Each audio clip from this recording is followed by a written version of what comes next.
Y'all, my friend Pardrea keeps on telling me in the comments that she desperately wants me to go on and she wants me to give the story another go. I'm not really sure how I feel about the story, but I have the feeling that I gave off the vibe that I'm not gonna continue with the story, maybe. So I am gonna continue, but I'm gonna try to figure out which story to prioritize. As of right now, my priorities are on Song of the Crimson Nile and Heaven's Secret Requiem, since Heaven's Secret 2 is out of the picture. Then in between, Soulless, like the Thunderstorm Saga, and the other story that I started. I forgot the name. I already did the first 2 episodes, so I decided to make it even with this story, and then I want you all to tell me in the comments if you want me to make episode 3,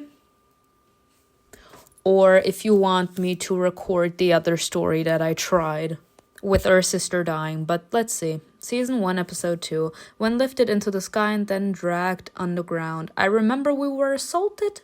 I mean, we weren't assaulted, but we were kind of attacked, as if we were the one that poisoned that bitch. Episode 2, Imperial Hospitality. Humans came from the northeast, from beyond the sunny sands. Okay. The flying rider suddenly unclenched his fingers. Simona gasped greedily for air. This little motherfucking bitch. I would be actually smacking this man with my foot. Give him a nice little jab across the jaw. What the fuck? A swirling black and red haze still blurred her teary eyes. Her teary eyes and her lungs burned. She lay on the stones, half strangled. The heavy knee of the flying rider on top of her was pressed against her chest. Look at this! This man's still strangulating us! Can someone come in here? Can this, bitch that tried to, eat us come here and, attack him? Simona shuddered with the urge to cough. She could no longer find the strength to resist. She went limp and mentally prepared to accept death, as if separating herself from what was happening. But the flying rider was in no hurry, and I actually said that he's fine as fuck. I can't. This is what happens, y'all. This is the toxic relationships you need to be worried about. So sorry. You think someone is fine as fuck, but it's only on the outside. On the inside, they're bitches, and they don't mind killing you. Dang. For some reason, he tugged at her sleeve. She heard the fabric tear. Hello? The fight was hard for him, too. For him, too? This man is actually trying that. Is this actually gonna turn into some sort of assault? The elf struggled to his knee and held Simona down, resting his boot on her throat. Now his boot is on her throat. The elf staggered and the sole of his shoe tore skin from her neck. What the fuck? Is he hallucinating? Fly, fly. At first, the sorceress thought he had gone mad from the poison, but the Imperial wasn't addressing her. Look at this dragon. The rider turned to the dragon and shouted with what sounded like bitter rage. Fly away. Go away now. The monster lashed its tail at the stones with a guttural growl. Its fanged mouth loomed over Simona. Huh? Oh, gods. I don't understand what's going on. Ooh-hoo! What a beauty. Oh, a wave of air hit her as the powerful wings flapped, scattering small stones. The dragon soared obediently into the sky. That bitch. Those are those toxic friends. They leave you when you need them the most. The elf squeezed his eyes shut to protect them from the wind. The brief respite from battle slapped Simona in the face with a wild, primeval desire to survive. This is my chance. Simona seized the moment and jerked out from under his foot. Used the magic. You know what? Yes. Her fingers formed a sign, but before she could create any magic arrow, the rider threw a stone at her. Simona reflexively covered her face with her hands and cried out at pain that pierced her elbow. The Imperial brought his full weight down on her again. She struggled underneath him in vain, and then for some reason he removed his bracelet. What is this man doing? Is he dumb? Simona desperately hit the rider with her fist, tearing her knuckles against his teeth. Her clumsy blow was clearly incapable of causing much damage, but the elf suddenly weakened and fell over to his side. The rider's broken lips moved as he wheezed something indistinct. Simona thought she heard. Save it. Save it, you no-good son of a bitch. Let me sit on your chest. The elf wrist trembling slightly with the unbearable urge to vomit. Vomit out blood, I don't care. Hey, beastie. Yoo-hoo. Like, your food is ready. You can come and pick this bitch up. Simona's heart was pounding wildly. Consumed by fear and hatred for the enemy, her mind feverishly demanded. Finish him off quickly. She grabbed a stone and swung it sharply. The sharp edge of the heavy rock pierced the rider's temple. The elf's head swayed and he froze. His breathing stopped. Blood gushed down his face, washing away the foamy vomit. His hair stuck together, hiding a terrible gaping red wound.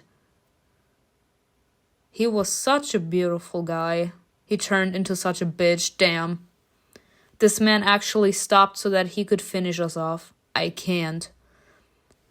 But technically it also makes sense, especially if you have been at war with someone for such a long time. There are people that will still have resentment towards the people from the other side, especially if one of our people were the reason that someone that he truly cared about was murdered in cold blood during the time of war. Dirty and teeth chattering, Simona crawled away. She swallowed and breathed so fast that she could barely feel her own body. It took her some time to turn away from the bloody rider and realize that he was no longer a threat. He's dead. Dead, she whispered in a hoarse voice. I killed him.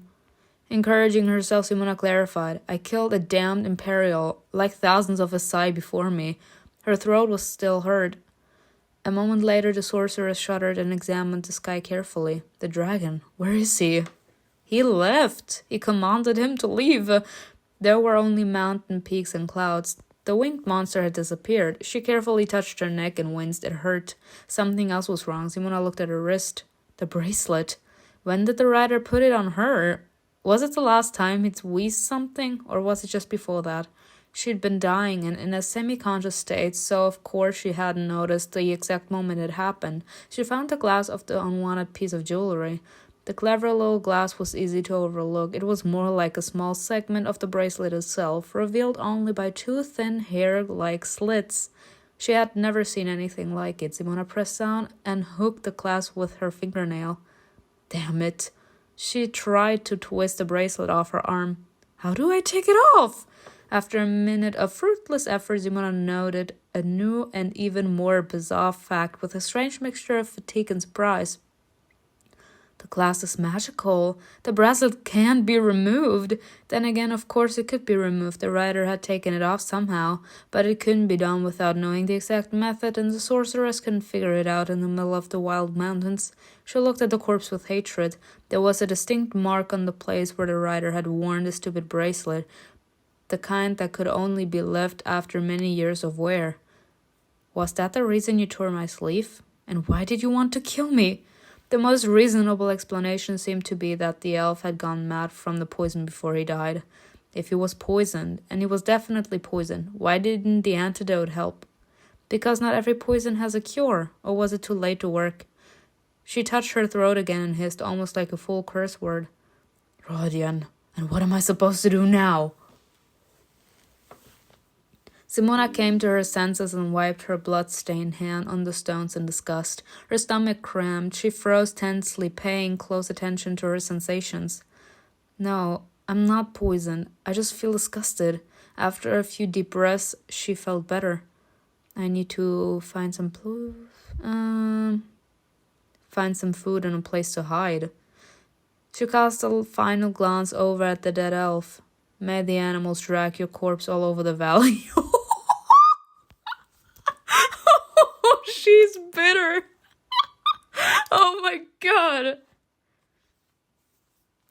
She looked around warily. There would have no doubt been some supplies in the bag strapped to the dragon's saddle, but he had flown away. Simona was glad about that, despite the loss of all her things. The mountain peaks reached into the sky. They silently watched the confused, resiliently brave sorcerer. I'll have to find some mushroom or nuts. What could grow here? Surely there are berries. Be careful about that bitch, you know. Simona remembered that her last meal had been the few berries she had eaten before overhearing the prince's nighttime conversation. No one had wanted to eat breakfast after that because of what had happened. A terrible image appeared before her eyes. The king's daughter at the bottom of the gorge, her twisted neck, the blood. That was actually... y'all. That was creepy.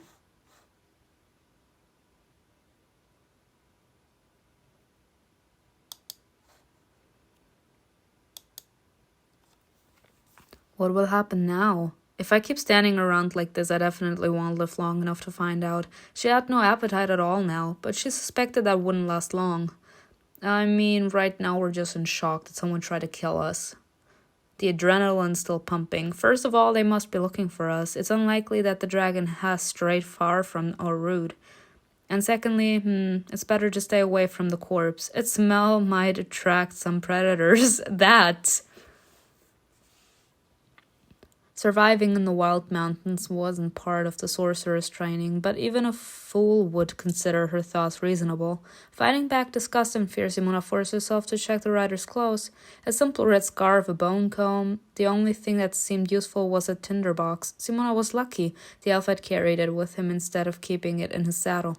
Simona left everything unnecessary behind. She picked up the flask that was lying near the scene of the battle. The water had spilled. It needed to be refilled. Sometimes, Simona kept looking around as she cautiously approached the stream. What if this was the Scree's permanent hunting ground? One way to find out. She sat down by the water and listened to every sound, every breath of the wind lost in the rocks. She tried to catch the rustle of chintin, the grinding of claws, or a roar, anything that could lead her death. It's cold. It was still light, but the sun was already hiding behind one of the slopes. Everything was gradually approaching. Y'all, I would feel petrified. The only thing she found on the bare rocks was a bird's nest. Y'all, we left our home in order to, help the princess. She did. We would have become, prisoners in that fucking royal household. But we kind of managed to survive because one of the... men from our enemy country decided to take matters into his hand and try to kill us. What is... fate has a twisted sense of humor. It was a pity to destroy it, but she had no choice. 5 small spotted eggs could tie her over until rescue came. When darkness fell, it grew even colder. The starry sky usually brought peace with its sense of eternity, but now it felt oppressive. Why don't you just use your magic in order to create a fire? Simona took shelter from the wind in a narrow interstice, but it was only slightly warmer between the rapidly cooling rocks. She shuddered involuntarily and tucked her head down between her shoulders. That's why, in general, I need to give that out to you guys as well. I don't know how the weather or the climate is like with you, but in Germany, when it rains... it immediately cools down, and when it was extremely hot and you could go out with shorts and just a small top, the second it rains, you are gonna need a jacket for winter and stilettos and pants, long pants. It's crazy. Her throat still hurt. It felt as if something inside it had crumbled, and with each breath the air scraped against the uneven surface like sand. Simona was freezing. She began to shake ever so slightly as she tried to keep her teeth from chattering. She kept glancing at the small pile of brushwood she had collected before sunset. There is so little firewood, it will barely last 3 hours, and it'll get even colder before dawn. I must endure until then. She had no strength left to stand, and it was impossible to sit on the stone. She settled down and tucked her legs under her, gathering her skirt around her as much as she could. Simona was exhausted by the troubles that had befallen her, and she forgot about the Imperial's banner jacket, Fanel's betrayal, her death, the poisoning of the flying rider, the impassable mountains all around. She straightened her torn sleeve. It wouldn't stay on and slipped right off, after feeling that this was inevitable, like this man's death. Why did it have to be the hot one? Couldn't it be like an ugly one? I feel so bad for saying it like this, but I actually was hoping that we could get an opportunity to have a love interest with someone that I thought that was kind of cute. Because right now, those men's attitude are creepy. I said the same thing about Ozar in the other story. And their personality is trash. So I was hoping to find some sort of comfort in their faces, but no, even their face is ugly. So bad. Y'all, I'm trying to use humor right now to distract myself from the horror of the situation. Do not take it seriously. This damn bracelet. She buried her forehead in her knees. To distract herself, she whispered the words of an old ballad that was sometimes played in court. Before her eyes appeared sunlit past gazebos entwined with ivy and flowers and lancet windows under multicolored stained glass. That was the sound of crunching gravel. The sorceress immediately tensed and peered into the night. Nothing. Did I imagine it? No. There is it again. She stood up smoothly and silently. Calm down. Maybe it's something small and harmless. It's never something small and harmless. Prepare to cast a spell. Throw a stone into the darkness. Damn. Imagine it would be a rescuing cue. Bye, bitches. Bing. Prepare to cast a spell. We're gonna be cautious. We're not gonna be murderers. The sorcerer's hands had been trembling from the cold until that moment. Now she confidently folded her fingers into a sign. She was surrounded by steep cliffs on 3 sides, and attack could only come from one direction. The rustling sound came again, but it seemed no closer than before. Simona narrowed her eyes and muttered into the darkness. Don't you dare come near me. Her hoarse voice added a hint of anger to her words. No, we're bitter. It has nothing to do with anger. In response, she heard a vile hiss, and then the unknown creature rushed away. Only the gods knew what it had been. After feeling it was the bitch that we sent to oblivion a few hours back. So sorry. The elf could say only one thing for certain. The night visitor had more than 4 paws. Take that. She smiled at her small victory and straightened up proudly, and then she winced and muttered, No, it's too cold. By the middle of the night, her eyelids had grown heavy, but it was dangerous to fall asleep. The cold was sapping her strength, and she was getting hungry and hungrier. Trying to warm herself by any means possible, Simona jumped up and down, waved her arms, and even danced. It didn't help. She only felt more tired. Dawn is nearing. I need rest, at least an hour of sleep. I need to light a fire. I need to warm up. After feeling if you're freezing, you can't fall asleep as much as you feel the need to sleep. I need to hold on. I can't sleep, and I'll need the firewood later. I mean, if you die now, the firewood later won't help you. I think we need to light a fire. Otherwise, I'll fall asleep from the cold and then freeze in my sleep. But they might not let me freeze to death. Something might eat me first. She took out the bag with the tinder box she had borrowed from the dead rider. She shook the tinder out into her palm. Pieces of dried mushroom. She stuck them under the brushwood. She brought the flint and steel closer. Beautiful. Excellent. It's nothing complicated. She stretched out her hands close to the fire. Everything outside the circle of light plunged into even denser darkness. Simona stared into the flames, wondering how the princess could go against the king's will. If she hadn't heard what Fanel had said with her own ears, she would have never believed such a thing was possible. And no one would believe it. I mean, if you have difficulty believing it, then I believe it. What if the rider wasn't strangling me because he was mad from the poison? What if he was following orders? Then are Lord Anilo and Lady Velora in danger too? Why weren't we killed right there in the camp? The fire crackled. It doesn't necessarily have to be an order. Like, there are people that go against the wishes of their orders. Like, we have, like, this king, like to put in the image right now. We have a king, and then there are people that are following them because they don't question things. And the second, because we humans, we have, like, the capability to, like, overthink the things that go through our minds, okay? So we don't immediately only do what people tell us. We have, like, the moments where we actually are thinking about our actions, and then we're like, I don't want to do things like this. I would have done this, this, and that. Like, the people that actually have, like, a strong mindset. And the more they actually think about how ridiculous they think a situation is being handled, the more they start to go against the wishes of the person that is giving them orders. So they decide sooner or later to act out of their own free will. They go against what the person in charge told them. They do what they want by themselves. And then things like this happen, where they either die or they will have to face consequences for betraying the will of the king. It greedily devoured the wood, turning it into iridescent ruby coals.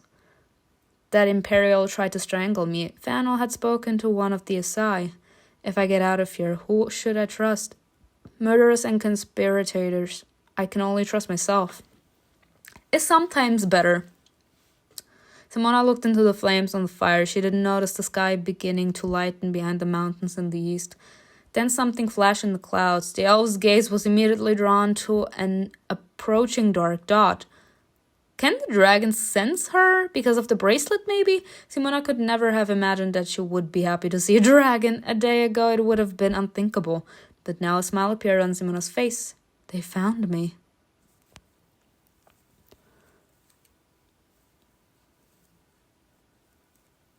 The dragon descended smoothly, clearly intending to land near the crevice where she rested. What a beauty. There was no point in jumping to her feet and waving her arms. The twilight was still too dark for her to be noticed, but it was impossible not to see the fire. Hi. An honor. Only then did Simona ask herself a question. And how am I going to explain what happened here? No matter. It was self-defense. But of course, because of the war and everything, I get it.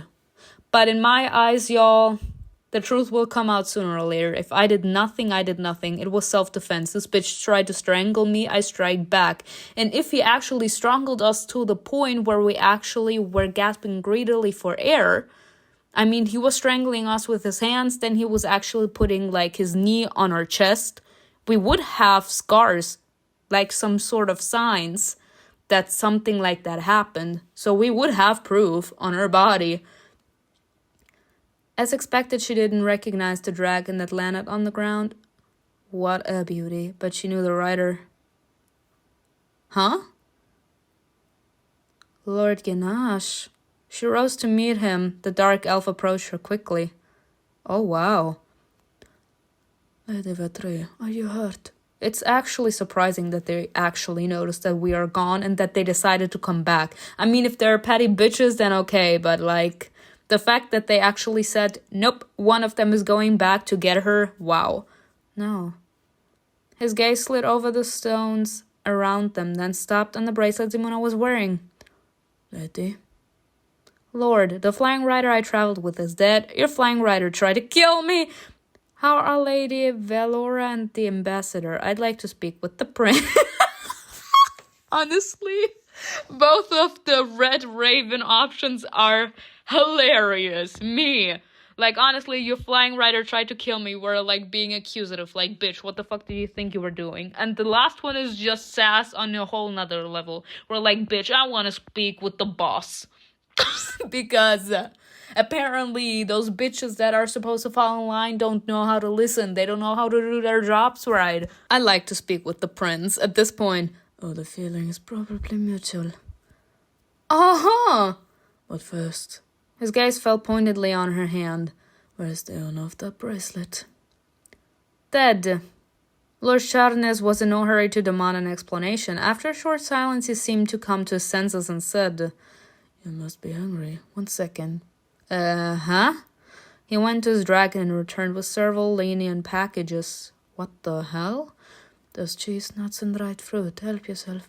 Simona hesitated. Small talk was completely out of place, but one question bothered her too much to put off. The flying rider put a bracelet on me, probably with a magic lock. Will you help me take it off? Lady Simona. What? He seemed embarrassed that he had already forgotten her family name and called her by her first. Forgive me. A slight smile flitted across Simona's lips. Lettre. Thank you. He returned to the matter of her request. I cannot help you to remove that thing. But do not worry, the bracelet itself will not harm you. That doesn't matter. I don't want that thing on my wrist. Like, what the fuck is this? What is this supposed to do? Do you think it's acceptable to give such vague answers? That doesn't sound convincing, honestly, at this point. The Lord didn't answer. He didn't even resent her doubts. Yeah, because I'm right. Like, don't be coming with those vague answers. Like, the second that someone answers vaguely, first off, it means that they think that we can handle the truth. Or second, they don't trust us enough to actually tell us what's going on. Bitch, don't be lying to me. So I'm right. Simona unfolded the cloth and began to eat. She tried not to rush so that she could maintain an expression befitting an Asai aristocrat. Charnes waited patiently. The proximity of the dragon worried Simona, but then again, its presence meant there was no need to fear the Skakri and other local creatures. When Simona was finished, the mountain elf asked, Lady, what exactly happened? Why does Lord Natal rest? The rider I traveled with? He didn't introduce himself. Yes. Simona saw no reason to hide anything. She told him everything as it happened. Ganache only interrupted once to ask, Did he drink or eat anything other than the antidote? Not since we left the camp. I would have remembered. When she finished, Simona looked the Lord in the eye and repeated, I defended myself. He attacked me first and put the bracelet on me himself. That's not me you'll have to convince. What did I say? What did I say? They are little bitches. Back in the day, you would always have to explain yourself to the king. Even if you were right, even though you did anything in your power. But technically, he was a dragon rider. That means he was high, as in his level in the household of the king was high. So that means you, as the lower creature, you need to explain yourself. If the king thinks you are guilty and you are sentenced to death. He can do that. Simona shook her head. In the Empire, they won't think I poisoned him, will they? What does a bracelet have to do with it? Show me where you left the party. It needs to be taken to the capital.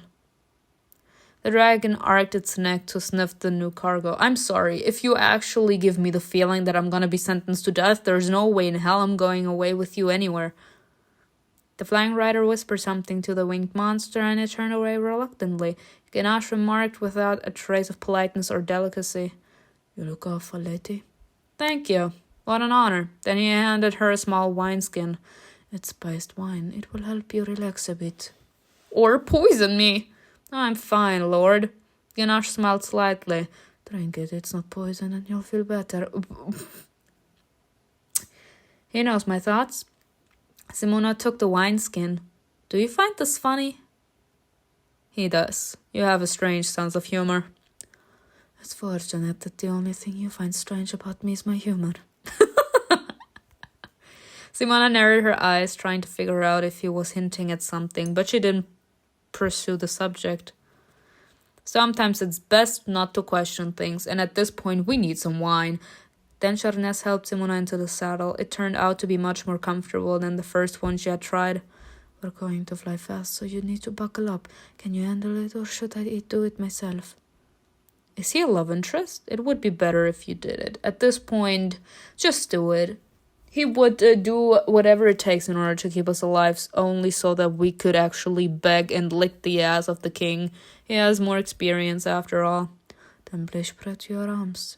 Simona complied, though she didn't know why he needed it. The Lord suddenly leaned towards Simona and reached behind her back. It was clear that he was trying to do everything as delicately as possible, working to ignore the necessary physical contact. Ooh, he's one of those. He don't like body contact.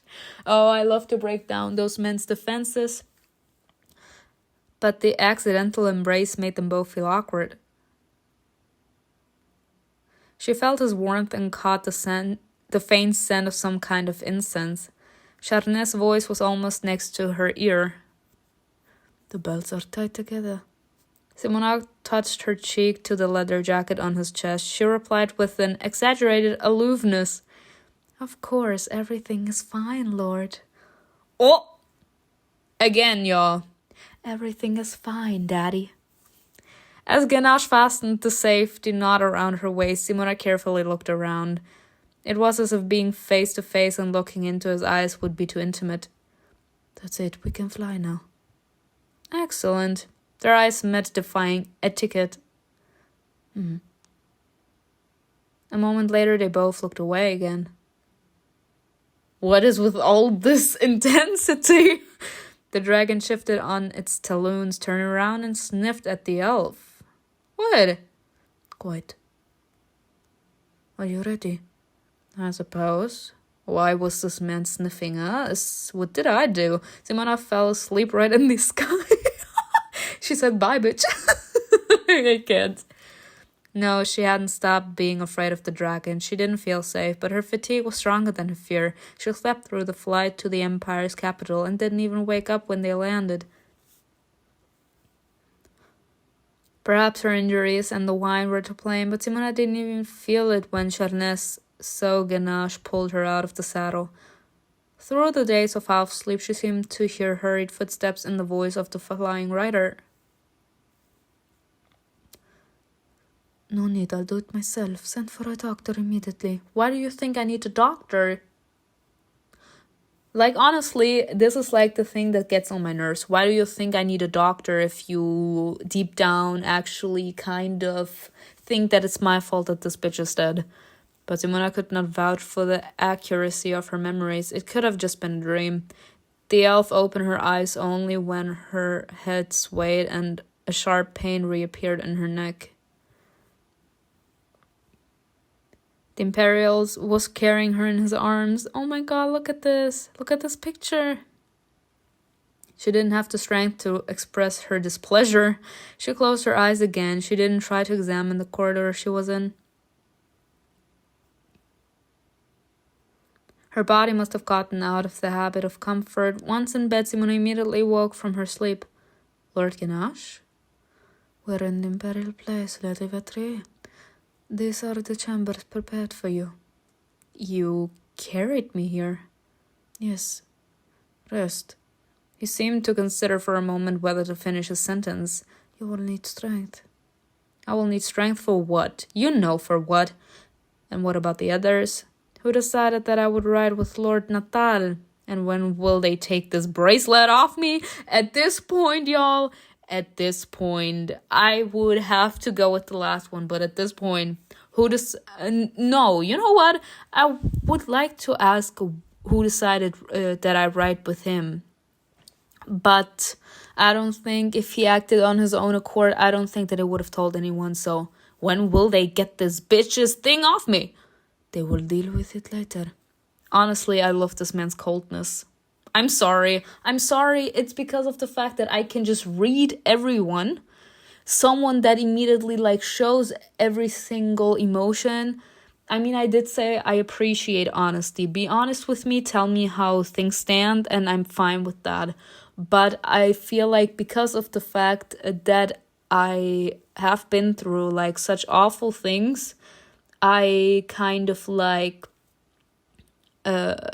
found a displeasure in too hyper people. I feel like I'm out of that stage where I actually find happiness in people that give off the feeling that nothing awful ever happens in life. because I know how awful life can be and how much it can fuck you up. So people that actually have like, that's a good thing though. People that have not seen so much awful things that they are still capable to hang on to like this positive view of life, they don't really give off like that depressed area, okay? Like that depressed aura. They are still like extremely hyper, very jiggly and everything, like when you are still young and you're still appreciating everything. You don't know how awful life can be. You are still quite naive, quite hyper, always happy because life hasn't been capable to break you yet, okay? And since I've seen such awful things already, I can't really find the pleasure anymore in people that give off too much happiness. Like, I think I'm more a fan of someone like being more calm, collected, like actually having like a level head. Maybe they are capable to have a cool head in like stressful situations. I can talk to them about anything. Like they are really they know how to talk to you. Like you can talk to them about anything. They will listen to you. They will give you good advice. They won't walk on eggshells around you. They will actually have your best interest at heart, like something like this. I prefer this over like those extremely hyper people. Just don't try to get rid of it yourself. It won't work and you'll only scratch your skin. I will need strength for what? To answer the Emperor's question clearly. He usually perceives confusion and hesitation as a sign of deception. Questions about the death of the Flying Rider? Among other things, Letty, I will now report all that I have seen and heard from you. At the very least, you must repeat your story and not get confused about the details. You will hardly get a second chance to explain anything. It's the fact we are being treated as a bitch. The man went to the doors and repeated with emphasis. Rest. Lord Ganache, do men in matriarchy often carry women in their arms? I have to ask. No, Simona didn't want to make him feel uncomfortable, but she couldn't let Rodian remember her like that, powerless and It's better for him to see me as insolent and not rude than weak. She hadn't expected to embarrass the Flying Rider, but she hadn't expected him to be completely unperturbed either. The dark elf finally answered her question. It is extremely rare for them to carry women in their arms. Then he slowly looked over Simona's figure from head to toe. A sneer appeared on his lips. Oh God, he's gonna make fun of us. As if he had learned a secret that was beyond her comprehension. Bitch. Did you like it? Bye. What did I say? Or is it because I come from a matriarchy? At this point, I feel like I'm gonna like this bitch. I can't. Has anyone ever carried you in their arms? You asked me 3 questions in return. So, isn't that too much? Isn't that too caustic? Y'all? I'm feeling the click. They have this connection already, and I'm capable to read him, so that's good. Lady. She lifted her chin to hide an involuntary smile. What you want? This imperial damn him did not evoke anger in her. She was even a little intrigued. Me too, bitch. Just a little. Just a little. Not to make this man fly off his war rocker. No longer hiding his mockery, Sharnes said. I'm glad you're on the mend. Huh? Your throat doesn't seem to be affecting your speech anymore. Yes, I'm better already. Still, don't forget the healer. Let him examine you. Lord Ganache? Yes. I forgot to thank you for finding me. I was looking for Lord Natal. A simple you're welcome would suffice. Me! Not this man still grinning, because this man is like, bitch, I wasn't looking for you, I was looking for him. And I mean, of course, partially he's right, because one of his men was with us. But on the other side, I'm pretty sure that I don't want to say he was worried about us, but he felt the need to make sure that we are alright as well, because they kind of took us. Yes, but then you might have thought I was worried about you. The writer gave her a slight bow, then left the room. I'm still wondering which voice to actually give him, because I have the feeling if this man is actually gonna be like my love interest, he needs to get a sexy voice, you know? A minute later, the healer appeared. Rather unusually, it was a woman, a forest elf. She immediately gave Simona some remedies for the cold and told her to undress. She examined Simona's throat carefully, sighed as she inspected the bruises, and shook her head. The healer assured her that no serious consequences were to be expected from the injuries. See? We have injuries! After retreating all the bruises and scratches with a pleasant-smelling ointment, the healer finally left Simona alone. Simona sat down on the bed and fell asleep again. Simona was awakened by hunger. She looked around. Her things were gone, but a bell for summoning servants sat on the bell. A maid appeared immediately. A dwarf. She had obviously been waiting behind the door. Oh my god. Lady Vetri. The maid bowed. Simona had never met a dwarf before, and she looked at the woman with interest. The Asai often captured imperial warriors, and there were dwarves among them, but no one ever brought them to the king's palace. What is your name? I'm Brunga. Her voice was unusual. It came from her chest and seemed very deep to Simona's ears. Nope, not changing the voice. But it wasn't harsh. If anything, it was even pleasant. Your clothes have already been cleaned. They just haven't had the time to mend the sleeve.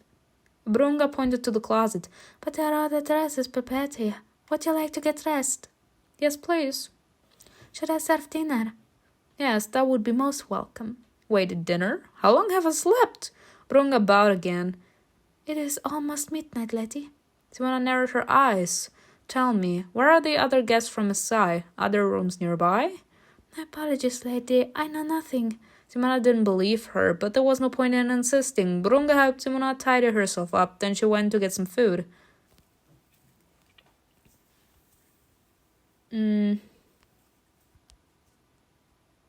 Ooh, that's nice. And I feel this actually... At this point, get all of them. I'm so sorry. My goodness. Alright. Let's go with the blue one.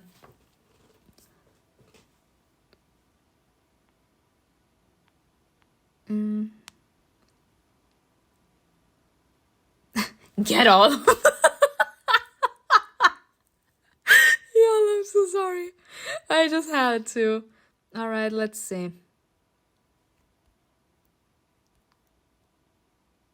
Yes. Suddenly she heard voices behind the door. At first they were unintelligible, but then they got closer and louder. So, but His Highness ordered me. The maid was stopped short. The imperious orders. 4 warriors entered the room without knocking, their armor clanking. The one who had just mentioned the order spoke. I'm sorry? Manners? Ooh! So sorry. Finest man. Come with us. Simona didn't like his tone. And I didn't like his attitude. She liked it even less that everyone had their hands on the hilts of their swords. What you wanna do? Where to? You'll see. How dare you treat me like this? She was interrupted. You're accused of murdering an imperial lord. Right. Her insides went cold. Oh gods, I was defending myself. Me. Does the prince know you're here? I demand a meeting with the ambassador Quintargo. Dinner is postponed, then I take... Oh, the sass. The sass in that one. Honestly, dinner is postponed, then I take... Not knowing what else to do, she tried to at least maintain her dignity. They'll give you some water. I'll use that water to splash it in your face, bitch. They rushed her. Move. Two men grabbed Simona roughly by the elbows. They half led, half dragged her out of the chambers. Simona shuffled along awkwardly, her feet barely touching the floor. You see, that's why I would have never allowed this bitch to actually take me here. Don't you dare. Let me go. I'm an aristocrat. Oh my god, don't be like a Karen bitch. Shut up, lady. Brunga stood behind the door. She watched them go with a worried and slightly sympathetic look. Somewhat with humanity, one staircase, then another, and then the beautiful palace corridors quickly gave way to a poorly lit dungeon.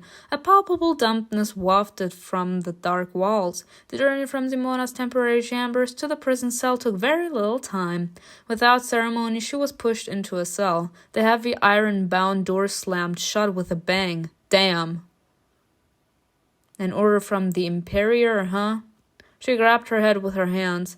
They won't execute me, will they? They should try to speak to me first without...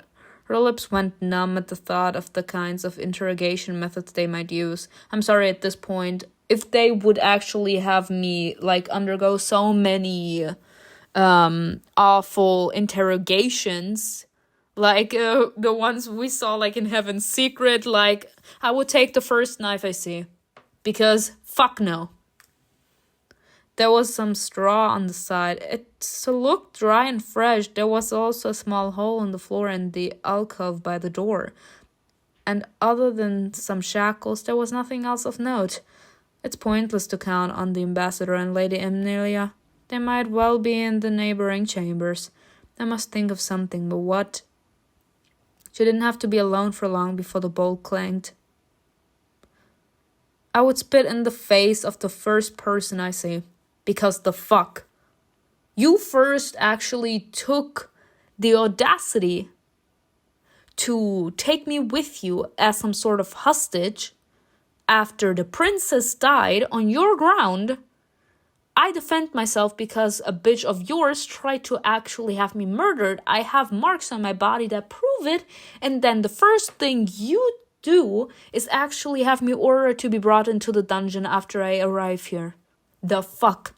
Two rather simply dressed men entered the cell. Their trousers were made of thick fabric and they wore more equipped vests of the chainmail prison guards. A tall elf and a human. Simona had seen humans once when passing through the port. The guards had been leading captured smugglers from road. Another elf appeared behind the jailers, undoubtedly a highborn. Okay, it's I. He looked at Simona with hatred and disgust. Do you like the Empire? And it's always those finest men, y'all, that are bitches. I should know. Again, spit him in the face. With such start, nothing good could be expected from the conversation. Simona remained silent and stared straight ahead. God, why did your king send such a scarecrow as his daughter lady in waiting? Hey, do you understand common Elvish? At this point, that's the best way to actually make them snap. You not saying anything because they want a reaction out of you. Because they want to taunt you. And the more reaction you give, the more they actually live in their ways. If you don't say anything, then they feel humiliated. The Lord tried to poke Simona in the chest with his fingers, but Simona took a step back and spoke, spitting out each word with contempt. It is too much of an honor to speak to someone who hasn't introduced himself. The man said to the jailers, Were you ordered to feed her? Yes. But why waste food? It's cheaper to hang her from an old rope. What do I say, y'all? Or even strangle her right here, so as not to bother the executioner. The jailer bowed ingratiatingly. Sorry, but that's not possible. Simone immediately noted to herself, Not possible? That means they won't kill me. I see, bring her bowl. The jailer returned with a wooden bowl full of lumpy gruel. The Lord grimaced angrily and spat into it. Enjoy your meal. I would actually take that plate and smear it in his face. Can we do that, please? He nodded to the jailer and turned away. Even before his damn journey and her last conversation with the king, Simona had been right to worry about her lack of combat experience. She had no instincts for it at all. She didn't have time to blink before the elf jailer, who had been silent till then, punched her into the stomach. The sorceress doubled over. A kick to the hip brought her to the ground at the Lord's feet. Just make sure not to leave any marks. What did I say? Don't worry about it. A face twisted with cruelty leaned over Simona. Now we'll teach you respect, Esaibra.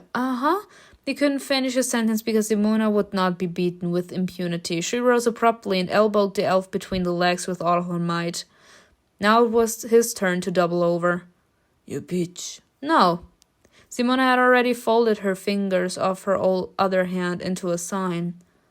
Path of transmutation. Both magic arrows hit their mark. The sorceress couldn't miss at point-blank range. The first bolt of light pierced the man's leg. The second struck him under the chin, and blood immediately appeared. He fell on his back. Simona grinned gloatingly and jumped up. Now she wasn't the only one with a sore throat. She was disheveled, and her eyes burned with hatred. She looked more like a cornered wildcat than anything else. Try me, bitch. Try me! The Lord reached out to grab her by the hair, but that he wasn't so lucky. Simona lunged at the Imperial first, aiming her nails at his eyes. At this point, yes, queen. Yes, queen. Because we want to show them. Like, first you got me here. I'm already completely exhausted and everything. Exhausted, beaten up by life, everything.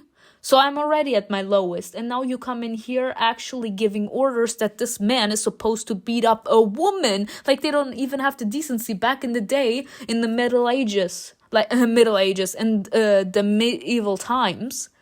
Women were actually treasured, and one rule of a man to never ever lay hands on a woman.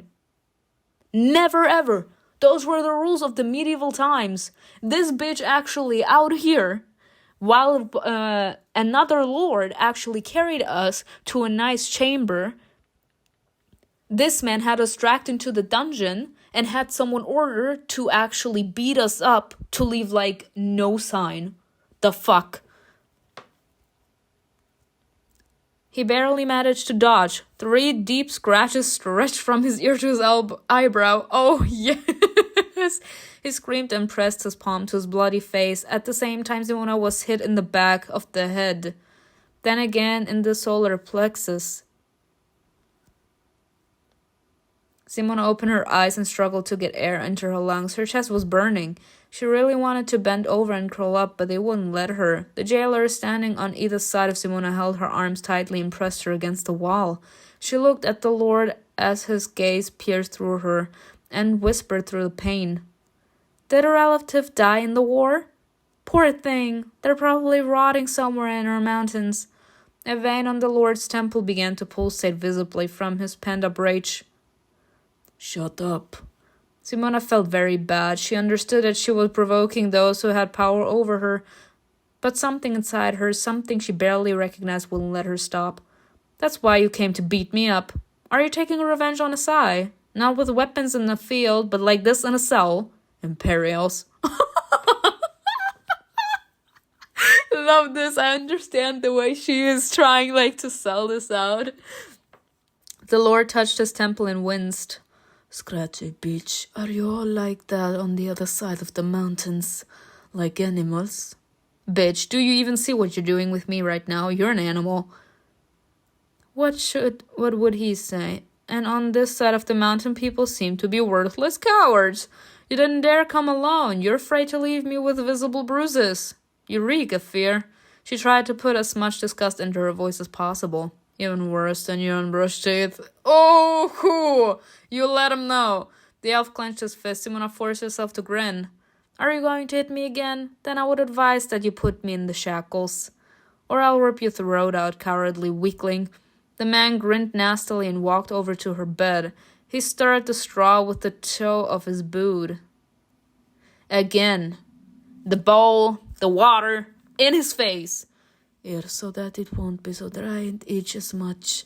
The Lord fiddled with his pants, then let out a stream. Oh, this bitch. He actually said I'm peeing into it. Simona looked away, feigning calm. She stated,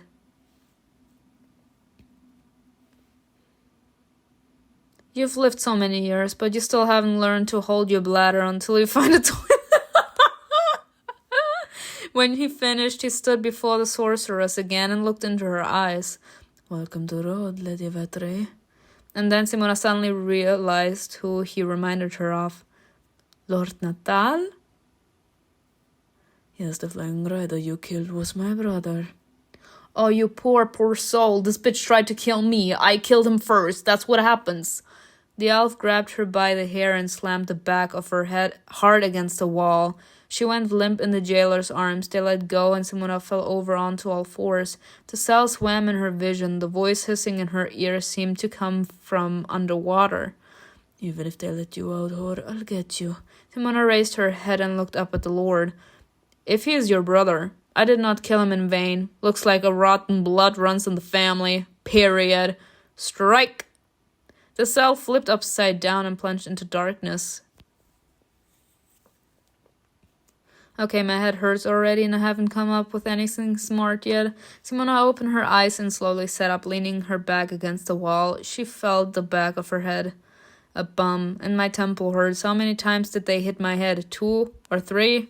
The sorceress mentally thanked the gods for the jailer's laziness. They'd left her where she'd lost consciousness instead of dragging her onto the wet straw. Bastards. As a true lady brought up in court, Simona naturally didn't know how to swear. But as she learned magic and listened to the warriors' conversations, she remembered a few crude words at the same time. They seemed disgusting. But strangely enough, those were the words that were on the tip of her tongue at the moment. She coughed, first cautiously, then louder. At least my throat is better. She wasn't terribly hungry, but she couldn't even think of touching the bowl of porridge left by the door. The stone walls and floors weren't as cold as the rocks by that stream. There were no strikes here either, and yet Simona would have preferred to be in the wild mountains. It wouldn't have been as humiliating. She closed her eyes. All she could do was wait. Poor us. Time crawled by, viciously turning every minute into an eternity. After an hour or 5, Simona didn't know there was the familiar slam of a bolt being pulled back. The door hinges creaked. She desperately didn't want to get up. Still, she rose quickly and straightened her shoulders. She was a lady of Asai, a kingdom that had bravely fought against the empire for hundreds of years. The prince entered the prison cell. Daddy? Lady Vetri. He glanced sideways at the bowl. Simona thought he looked at the bed for a moment. He can probably smell it. For some reason, Simona felt terribly ashamed, but she pulled herself together. He should be ashamed of his subjects. How are they treating you? Bitch. I could smack him. Simona's chin rose. It is bearable, thank you. She found it beneath her dignity to complain to the Imperial. He has eyes. He'll draw the right conclusion himself if he wants to. If not, there's no reason for me to humiliate myself. Any requests? Could you order a normal breakfast to be served? Damn. Could you order a normal breakfast to be served? Like, do something. Is that all? That is all. You surprised me. I was expecting questions. At this point, y'all, I would just be losing my breath talking to these bitches. Well, I was also expecting something different from my trip to Rod. But am I surprised? I suppose not. The healer said that you were healthy. I wanted to see for myself. Simona couldn't resist using a sarcastic tone. That is very kind of you. Me, he replied in the same tone. Very kind indeed. You are the first one I have come down here for in many years. Do you often log guests in the dungeons? I'm only here because you were called that, although you are a special case. Should I be flattered? The prince cut her off harshly. Lady Vetri, you're a lady in waiting who neglected the princess. You killed the lord. I killed the lord because that bitch tried to kill me. Get in line. Be quiet. You should be flattered that you're still alive, and you dare to be so insolent to me. Look at this, what did I say? You need to explain yourself to the Lord. If the Lord believes that you killed the person, you are responsible and you will be killed. He raised his voice just a little, but it wasn't enough to convey a sense of real danger. His bottomless, almost black eyes looked at her sternly. Are you sure you have no other requests? Considering the way that you just talked to me? No. Because that shows that you are actually someone that is upset because of what happened and you blame me subconsciously. So no matter what I try to ask for, it's not like you are actually an ally. So I would be biting my tongue off.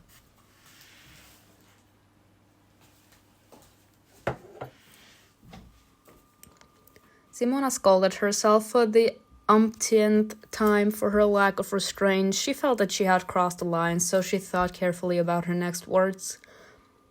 Can I count on a conversation with someone from the SI delegation? Not them all trying to make you pay gems over gems over gems. I don't know how many gems I spent already. If the Emperor does not issue a direct ban, I will arrange it. Thank you. The prince left without further ado. Of course he did.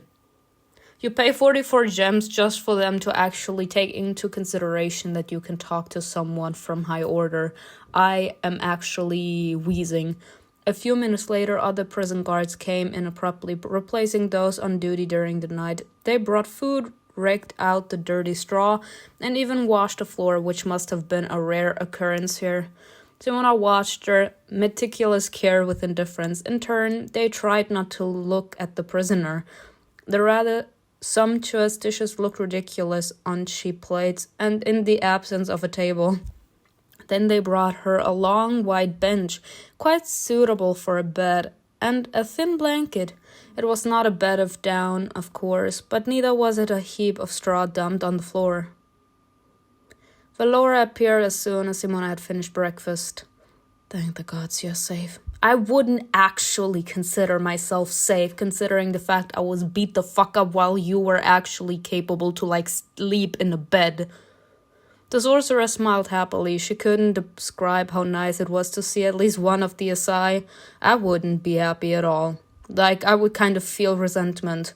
You were capable to be brought here, happily safe, and you were capable to survive. Meanwhile, I had to defend myself against a crazy lunatic who tried to massacre me.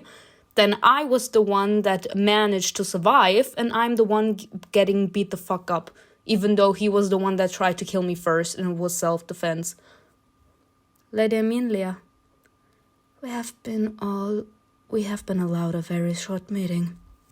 The guards left, locking the door behind them. The ambassador's assistant impulsively approached Simona and took her hand. How are you being treated? Are you serious? I'm in a fucking dungeon. What's the matter? Horribly, but I do not wish to discuss it. It is nothing that any of our warriors could not endure. Fine, as you wish. Lord Quintargo is trying to find out what the Imperials want from you. She looked at Simona closely, then spoke unexpectedly. She switched to using the sorcerer's first name. Simona, is what they accuse you of true? It depends on what they accuse me of. Actually killing him in bloodthirst or killing him in self-defense. It's a bit complicated. There was no judgment in Valora's eyes, only bewilderment and concern. Yes, I killed the flying rider, but in self-defense. He suddenly attacked me for no reason and tried to strangle me. I resisted. We descended to the cliffs because he felt ill. He said he had been poisoned. He asked me to get the antidote from his bags. I helped as best as I could. I even found a stream with clean water. There were also some scries there, but that's not important. When I returned, the rider attacked me, and I hit him on the head with a rug. Is that all? No, when we were fighting, I must have lost consciousness for a few moments, and in that time he put some kind of bracelet on me. Simona pointed to her sleeve beneath which the jewelry was hidden. Here, this thing is magical. I can't take it off. Valora raised an eyebrow and repeated. A bracelet? Yes, his. It doesn't look like anything special. Simona, you've never spoken to those who serve in our army, have you? Just a little. I studied magic. Valora demanded excitedly and impatiently. Show me. After fumbling with her clothes, Simona exposed her arm. Velora's fingers slid gently over her shoulder. Simona also dressed her more confidently. Do you understand anything at all? First of all, don't worry. Don't you feel strange at all? I'm in captivity. Unless you consider that strange, then no. Velora rubbed her forehead with her fingertips in confusion.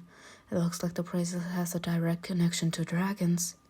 To dragons? Simona, I don't want to scare you unnecessarily, especially since I don't believe in this theory myself. I'll tell Lord Anilord everything. I promise we'll do everything we can to get you out of here as soon as possible. Thank you.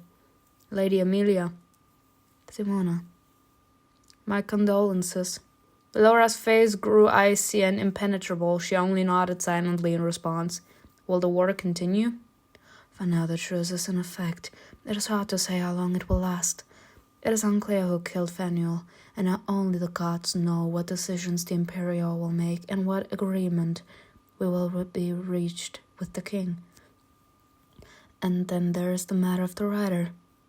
Is Natal a very noble family? I haven't come across them when reading about the Imperial's relatives.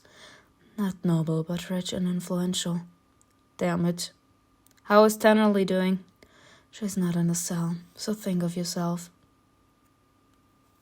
There were a loud knock on the door, signaling that the meeting was over. Hold on, I'll find Anilord. Honestly, do I have, anything to say here? There's nothing I can do but to wait and hope that I won't be beat up again. What do the warriors of the army have to do with this? Her guesses ran wild, each more terrifying than the last. How did I get involved in all this? Me, every single day. Before the warriors reappeared, Simona managed to eat once more and take a nap out of boredom. Edu Simona Evetri. His Imperial Majesty wishes to see you. And I wish to spit in your face, but I guess we don't all get what we want. Before the sorceress appeared, before the Emperor, she was allowed to freshen up.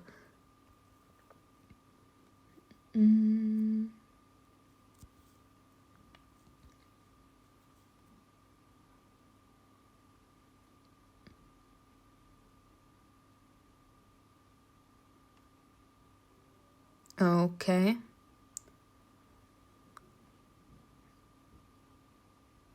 I don't understand what's going on, and I have the feeling that I broke the screen.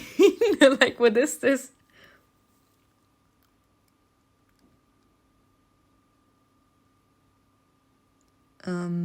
Hello? This could hardly be the main hall of the palace. It was too small, though still impressive. The empire was huge and had hundreds of aristocrats' families. Several thousand noble elves, dwarves, and humans were expected to come to the capital for only celebrations such as coronations. This hall was too small to accommodate them all, but it was perfect for personal meetings, award ceremonies for distinguished subjects, or receiving gifts from those who wished to atone for their guilt. Simona looked around as she was led to the palace where protocol required her to stand. The high ceilings were framed by exquisite stucco and sparkled with crystal inlays.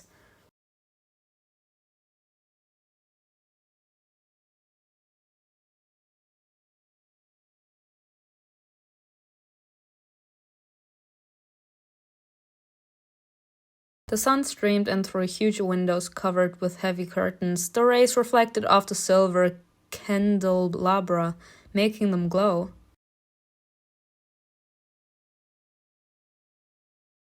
Palace guards stood along the walls. The throne was at the far end of the hall. It rose above the floor, creating a sense of inaccessibility. Velora and Anilord A. Quindargo, the ambassador of the Asai Kingdom, were also present. Oh. You're standing trial for high treason. Also present were the prince, Sharnesso Ganache, and Dorlim. Ness, was it? Yes, that's right. Dorlim A. Ness, the Emperor's consul. Everyone kept some distance from the throne, which of course was occupied by the ruler of the Roig Empire, the one who had complete power over many millions of lives. Folei e enilono vet vine firkain. My goodness! Simona silently translated the Emperor's full name from High Elvish. Foil, Martin, and like all of your kind, descendant of the stars, child of the earth, blood of the mountain blades. The warrior walking behind Simona put his hand on her shoulder and whispered, "Yeah." They were separated from the throne by a little less than half the hall. Simona stopped and dropped into a deep bow. Daddies? I regret nothing. The consul introduced her. Simona Hevetri, Your Majesty. Lady. She straightened. The Emperor was nothing like the King of Versailles, not at all, but at the same time one could feel the power in him at first glance. He and his son are similar in that way. Let's begin. You told Lord Ganache that the dragon of the Lord Natal attacked you. Foley A. Enin spoke as if he were tired or bored. Do you confirm this? It was indeed so. Dorlim. The court physician has examined the body and doubts the words of Lady Vetri. Of course. Of course. What a weird way to end the episode, but fine by me, bitch. Fine by me. It was obvious in my eyes that they were gonna, make an autopsy on the body and look. But you see, the problem here is, I have the feeling that this was planted, and we sadly were the ones that had to take the fall here. Like, someone wanted the war to continue, so someone had to be like the lesser evil. Let's just say it like this. The one riding with us was supposed to drink some sort of poison, so that to the point where it could actually be traced in the blood, and then he was supposed to kill us. Or let's just say it like this.